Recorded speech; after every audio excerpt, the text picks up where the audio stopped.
Herzlich willkommen zu einem neuen Video.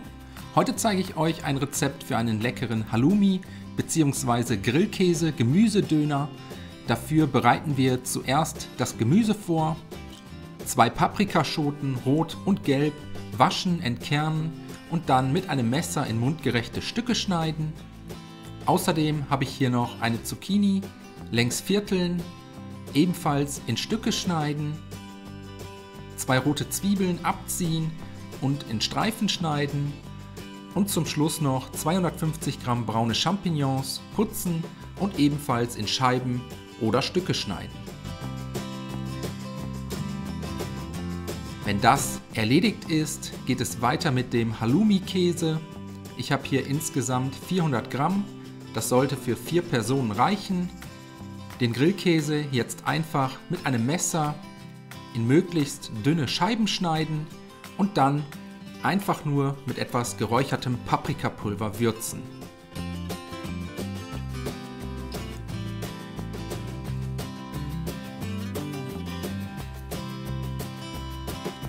Danach bereiten wir noch schnell eine leckere Dönersoße vor. Dafür 200 Gramm saure Sahne und 2 gehäufte Esslöffel Joghurt in eine kleine Schüssel geben.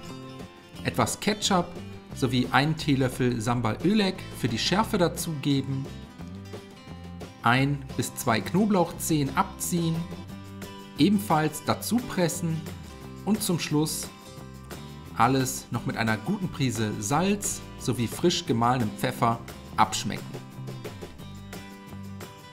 Die Soße einmal gut umrühren und danach bis zum Anrichten zur Seite stellen.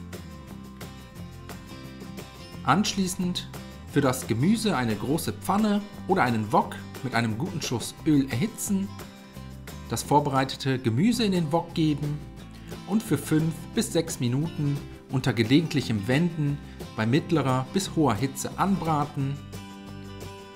Wenn das erledigt ist, kommen die Gewürze dazu: 1 Teelöffel Kumin, 1 Teelöffel süßes Paprikapulver, 1 Teelöffel Oregano und eine gute Prise Salz und Pfeffer.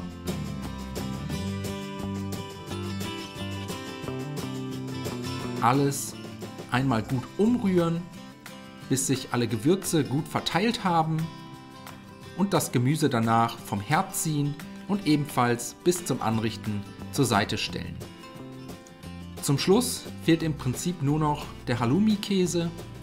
Dafür erneut eine große Pfanne mit einem guten Schuss Öl erhitzen und sobald die Pfanne heiß genug ist, den vorbereiteten Käse hineingeben und bei mittlerer bis hoher Hitze unter gelegentlichem Wenden braun und knusprig anbraten.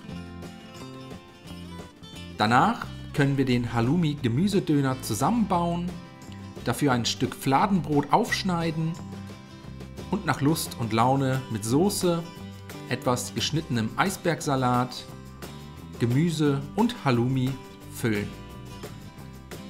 Anschließend servieren und dann wünsche ich euch einen guten Appetit, viel Spaß beim Nachkochen, bis zum nächsten Mal.